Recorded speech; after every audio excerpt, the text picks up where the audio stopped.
Our blue planet Earth has experienced 5 distinct periods when it was covered entirely in ice and endured extremely harsh, freezing conditions. These periods are known as ice ages or glacial epochs. These ice ages lasted for hundreds and thousands of years. The most recent ice age on our planet also persisted for several thousand years.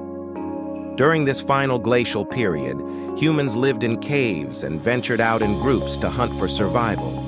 During this last ice age, approximately 20 to 25,000 years ago, a hunting party from Siberia set out in search of prey. While wandering here and there, searching through bushes and rocky crevices, this group eventually lost their way and found themselves on a path that would unknowingly lead them to an entirely new world.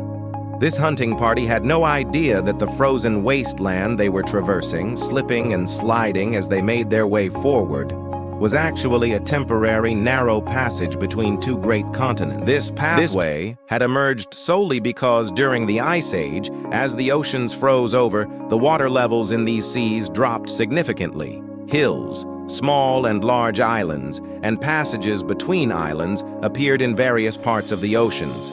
This was one such passage. This hunting party, carrying the genes of the old world with them, crossed this narrow passage and settled in the New World, eventually becoming permanent residents there. 11,000 years ago, this last ice age on our planet came to an end. The ocean levels rose again, and that narrow dry passage was once more submerged beneath deep waters, the same passage that this hunting party had crossed to reach the New World. Thus, the land connection between the Old World and New World was severed, and contact was completely lost. We call this place the Bering Strait. In this strait, there is a point where the distance between the New World and Old World is merely 85 kilometers. However, it took the people of the Old World 10,500 years to cover this short distance of 85 kilometers. The people who went to the New World, that hunting party, spread across this vast landmass over centuries and thousands of years. These people established the foundations of great civilizations and also created peaceful settlements on countless small and large islands. Where Mexico stands today, there once existed a great empire called the Aztec Empire. This empire, spanning more than 200,000 square kilometers, included approximately 500 states and was home to 6 million people. South of the Aztec Empire, the region extending downward, was the stronghold of Maya civilization. This civilization was approximately 4,000 years old and had gained great renown in art and culture. After the Maya, a very large civilization existed here in the form of the great Inca Empire. This empire, by today's standards, stretched from the American country of Ecuador through Chile to regions of Argentina. The Inca Empire had a population of approximately 12 million people. Besides these 3 major civilizations, there were many small and large populations throughout this entire continent. In the West Indies Islands, people of the Arawak race were settled. Similarly, throughout America, from Canada to Brazil and Argentina, various Native American tribes were established everywhere. They mostly lived in small settlements, or what you could call villages. Corn was their favorite food, which they cultivated on a large scale. These corn-loving people of the New World numbered in the millions. At the same time, approximately 50 million people were settled in the Old World as well. But these millions of people on both sides were completely unaware of each other. In fact, for them, no other world existed at all, neither in stories, nor on any map, nor in anyone's memory, because contact between the 2 worlds had been cut off 11,000 years ago. However, there are certainly some stories according to which a few lost wanderers from the Old World occasionally reach the islands of the New World by mistake. And some of these people even wrote about it. In 3rd century poetry, about 1,700 years ago, Chinese poetry mentions a distant, foreign land. In Chinese poetry, this land was written as Fusang, which means out of this world, somewhere beyond this world. The poet wrote that to the east of the Eastern Sea lie the shores of Fusang. If after landing there, one travels another 5,000 kilometers eastward, another sea appears that is blue in color, very vast and limitless. It's possible this Fusang was actually America, because the continent of America is indeed to the east of China. And after crossing it, another ocean, the Atlantic Ocean, truly begins.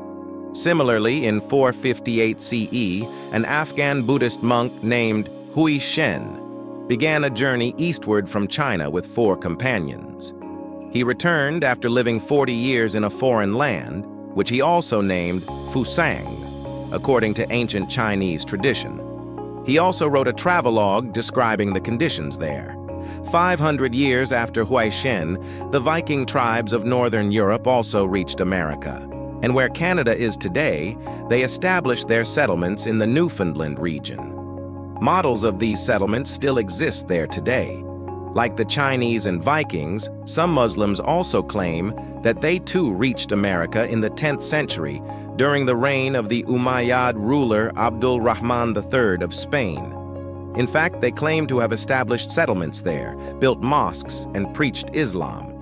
Hindus have similar claims that Native Americans also worshiped their gods.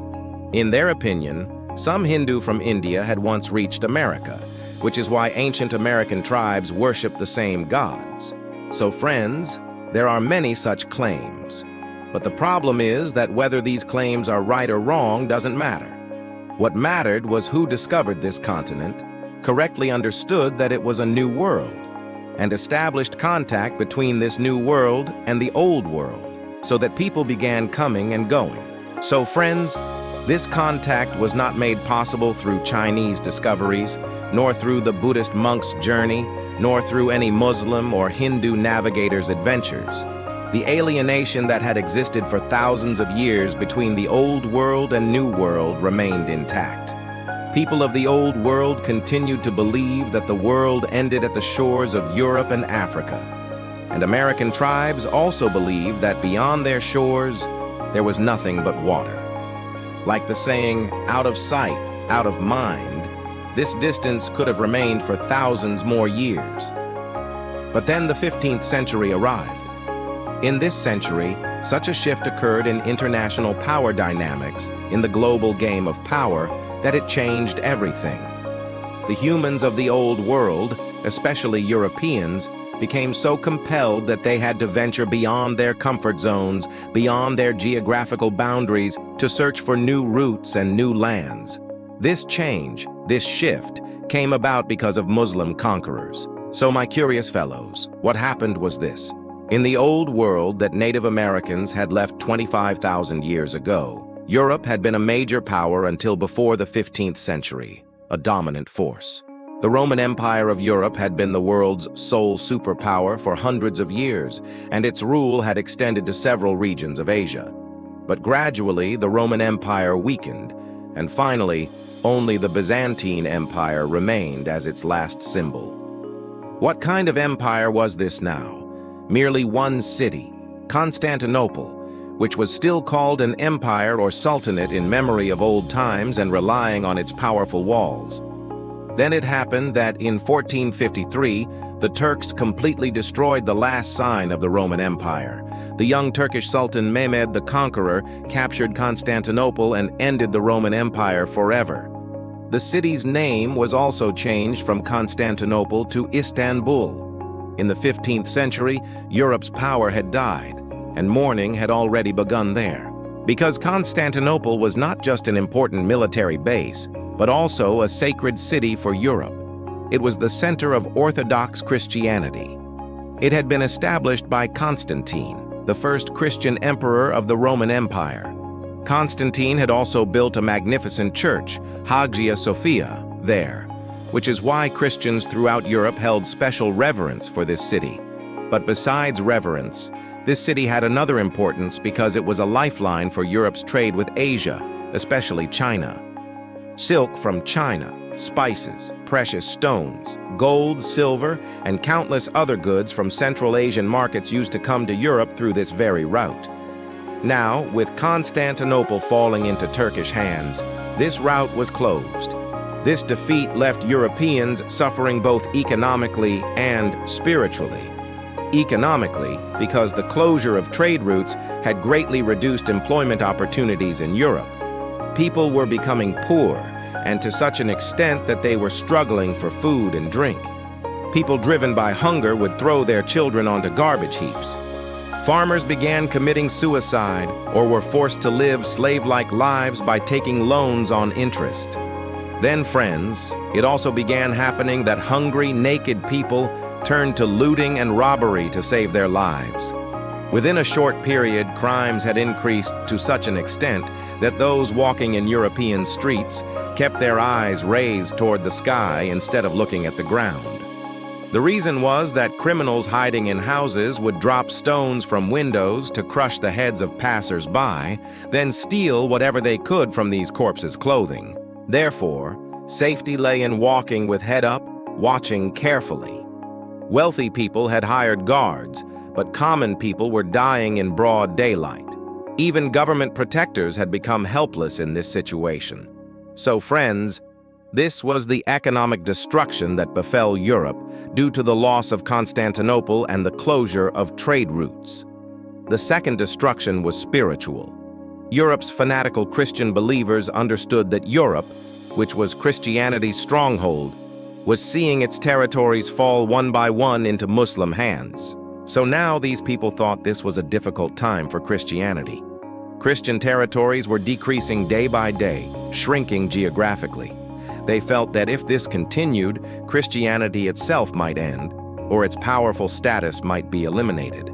So these were the reasons why Europeans, their religious and commercial classes, were seeking a new world. But where could they find such a world?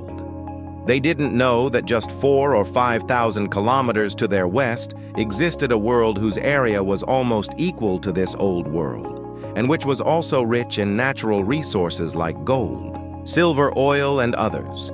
They only knew about the world where one could travel eastward to reach China and Japan. Both these countries, China and Japan, were being discussed in every household in Europe those days. But why? Because Marco Polo's travelogue had now reached everywhere in Europe. Marco Polo had written China as Cathay and Japan as Chipangu. About Japan, he had written that the royal palace roofs there were made of gold. Doors and windows were also adorned with gold, and most room floors had 2-inch thick gold plates. Similarly, he had presented greatly exaggerated stories about China and its Mongol ruler Kublai Khan's wealth. Although Marco Polo's travelogue was written at least 150 years earlier, now in these bad times, for poor Europeans, Marco Polo's travelogue was the only ray of hope. This travelogue of Marco Polo was inspiring European youth to somehow reach China and Japan, find some route, and try to obtain the wealth whose stories Marco Polo had written with spice and exaggeration. But the problem was that Turks had now closed the land route. The second route went across the Mediterranean Sea through Egypt. This route, as you can see on the map, was also under the control of the Mamluk Muslim Sultanate. Anyway, throughout the Mediterranean Sea, from Morocco to Egypt, small and large Islamic states were established that kept attacking European merchant ships. Europe couldn't get any safe passage from there either. Thus, Europe had somehow come under Muslim siege. Another route that adventurers like Bartolomeo Diaz had discovered was reaching Asia by going around Africa. But this route was very long, very lengthy. Even a one-way journey took months to complete. Now Europeans couldn't understand which route to take to reach Asia that would be both in their interest and short, so they could reach Asia through that route, trade, and end their poverty.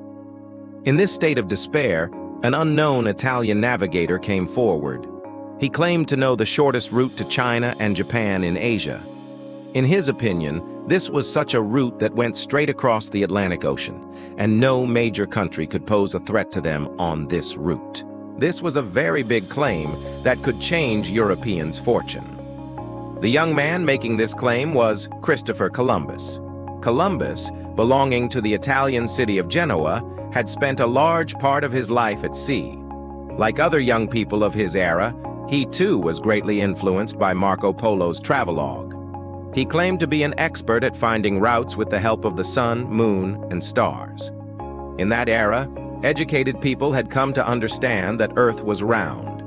Columbus also believed this. Therefore, his idea was that since the world is round, if one travels straight west from Europe at just about 4 to 4,500 kilometers distance, Chipangu, meaning Japan, would be reached. If Japan's short route was found, then consider China found too, all of Asia found. In Columbus's mind, finding Asia was like discovering a gold mine, from where one could take as much gold as desired and bring it to Europe. But Columbus's dream wasn't just gold and wealth. He also called himself a Christ-bearer. Actually, in Christian history, there was a famous legend of a person named Christopher who had carried Jesus Christ on his back across a river. This Christopher was remembered in the Christian world as the Christ-bearer. So this navigator, Christopher Columbus, also had a dream that just as history's legendary character Christopher had carried Jesus Christ across the river, he too would bring Christianity's sinking ship to shore. In his mind, this was possible by finding a new world for Christianity's expansion, where a great Christian empire like the Roman Empire could be established. So thus, friends, carrying dreams of making Europe rich with gold and establishing a Christian empire, Christopher Columbus began wandering the courts of Europe. He went from Italy to Portugal, from Portugal to England.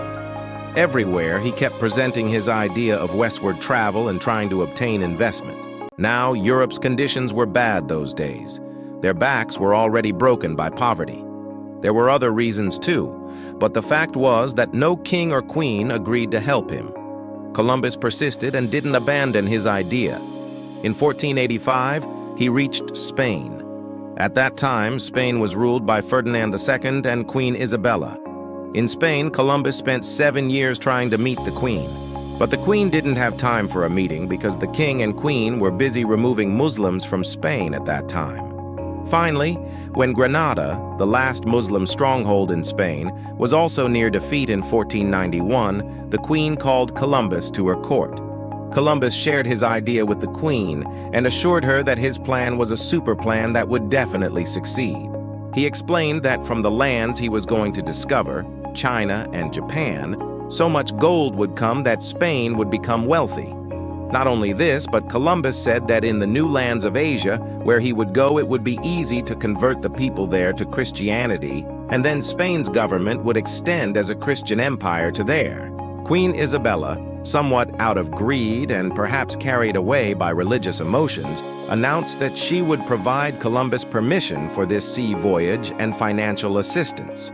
Columbus had achieved his first success in Spain's court, but Queen Isabella didn't know that the Columbus whose words she was believing was deceiving her. Not just the queen. Columbus had also deceived the sailors and crew who were to be his travel companions. This was such a deception that because of it, all these people's lives were put in danger.